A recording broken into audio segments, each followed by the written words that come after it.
देवेंद्र जी। राधे राधे। राधे राधे महाराज जी।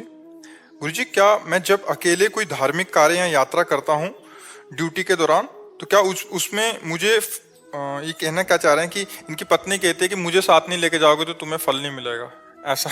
नहीं इसका नहीं, भाव पत्नी को तो फल मिलेगा ही और आपको भी फल। किसका है? हाँ, तो उसको तो फल मिलेगा, वो जाए या ना जाए। अगर वो साथ लिवा जाते हो तो बहुत बढ़िया बात है। अगर आपको छुट्टी मिले हो, आप किसी तीर्थ यात्रा या कहीं जाए, तो हम प्रार्थना करते हैं आप उसको जरूर ले जाइए। फल वल की बात के लिए नहीं, वो आपकी अर्धांगिनी है, वैसे ही आपसे दूर रहती है। तो कम से कम जब कभी ऐसा अवसर मिले, अगर उसे साथ आप दर्शन के लिए ले जाएंगे, उसको सुख मिलेगा, उसको आपके सानिध्य का सुख मिलेगा। और फल की बात तो जो आप करेंगे, आपने पाणी ग्रहण लिया है, वो अर्धांगिनी आधे फल का अधिकारी अपने आप है। वो अगर जाए रुचि तो अच्छी बात, और ना भी जाए तो उसे आधा फल मिलेगा। तो आपको फल तो मिलेगा ही, पर अर्धांगिनी वो उसको जरूर मिलेगा। मेरा इसी से इनके प्रश्न से जुड़ा हुआ था। जी जी। मुझे ऐसा लगता है कि पत्नी के कर्म से आदमी ठीक रास्ते पर आ जाता है, ठीक रहता है। दोनों का देखो, पहिया दोनों जो गाड़ी के हैं वो अपना अपना अधिकार सही रखते हैं। अगर एक भी पहिया छोटा बड़ा हो जाए तो हमें लगता है गाड़ी का बैलेंस बिगड़ जाएगा।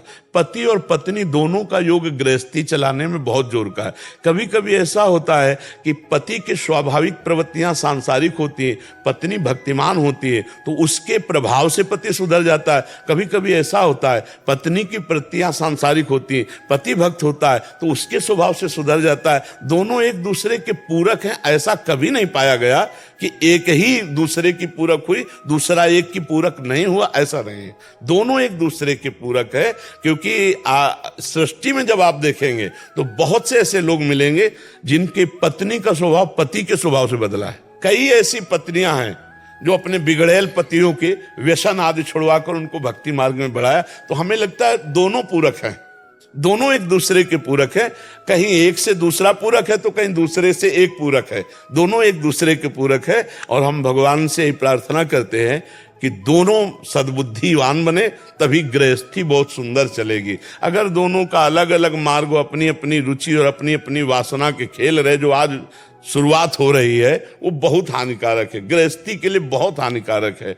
अब पति अपनी पसंद और पत्नी अपनी पसंद, वो गृहस्थी किस काम की? दोनों की धीरे धीरे पसंद मिले, दोनों एक प्राण, एक स्वभाव, एक मन वाले बने, तो गृहस्थी धर्मयुक्त होकर भगवान जैसे गृहस्थों में प्रकट हुए, भक्त जैसे बड़े बड़े परमहंस गृहस्थों में प्रकट हुए।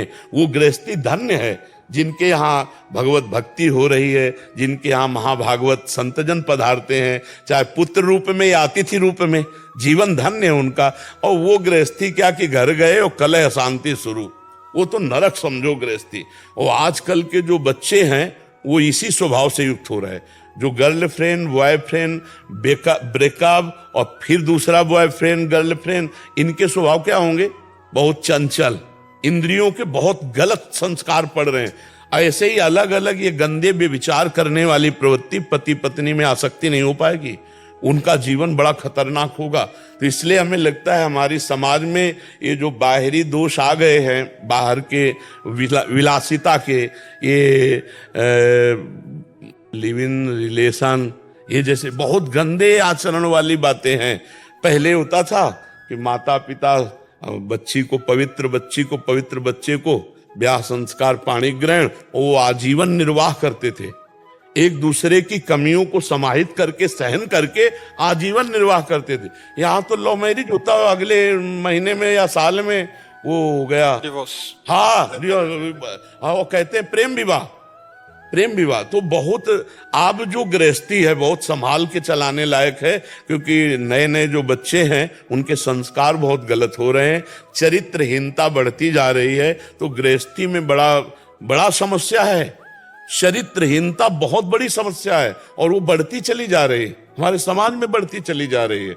ये मतलब कभी कभी हम इस बात से बहुत दुखी होते हैं कि हमारे समाज में चरित्रहीनता बढ़ती चली जा रही है। एक उसमें हमने पढ़ा था, हमें ज्यादा अंग्रेजी तो आती नहीं, उसमें पढ़ा था कि अगर रुपया चला गया तो कुछ नहीं गया। Money is loss, nothing loss is loss, और health is loss, something is loss, और character is loss, everything loss.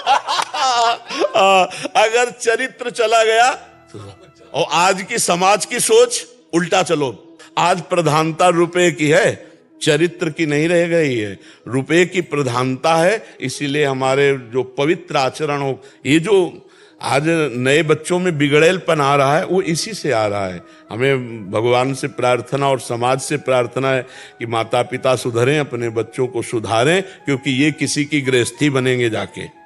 ये हमारे भारत के भविष्य हैं, इन्हीं से संतानें होंगी जो हमारे देश के रक्षक बनेंगे। तो बहुत पवित्र भाव हो, बहुत जीवन पवित्र हो तो पूरा आनंद में जीवन जाता है। गृहस्थी में बड़ा आनंद में जीवन जाता है। कुछ भगवान का नाम जप कर लिया, आतिथ्य सेवा कर ली, संत महात्माओं की सेवा कर ली, साल 6 महीना में तीर्थ याटन कर लिया, और पवित्र परिवार, 2-4 बच्चे हैं, परिवार का पोषण, राष्ट्र का पोषण करने के लिए उनको पढ़ा लिखा कर उनके कार्य में नियुक्त कर दिया, और आखिरी जीवन भजन करके भगवान को प्राप्त हुए। गृहस्थी बहुत बढ़िया जीवन। विरक्ति जीवन तो खुले मैदान का युद्ध है पूरे जीवन। 50 साल बाबागिरी बहुत सच्चाई से की, और 5 मिनट में भ्रष्ट हो गए तो 50 साल में पानी फिर गया? नहीं फिर गया, पूरे जीवन में पानी फिर जाएगा। तो गृहस्थी धर्म से भजन करते हुए भगवत प्राप्ति सरल है, और बाबा जी बनकर भजन करके बहुत कठिन है, बहुत कठिन है। 1-2 साल मन को मार के, पूरे जीवन मन को मार के रहना है। कोई मनोरंजन संसार का नहीं है, कोई अपना नहीं, भगवान के सिवा कोई अपना नहीं। कैसा है जीवन? वो तो मतलब जब प्रकाश होता है तो आप लोगों को लगता है कि यार क्या मस्ती है बाबागिरी। पीछे का जीवन देखो, बाबा जी का जो जीवन असलियत में व्यतीत होता है वो जीवन बिल्कुल तलवार की धार का होता है। 1 मिनट चूक हो गई तो पूरा जीवन बर्बाद हो गया। ये खेल है बाबागिरी। एक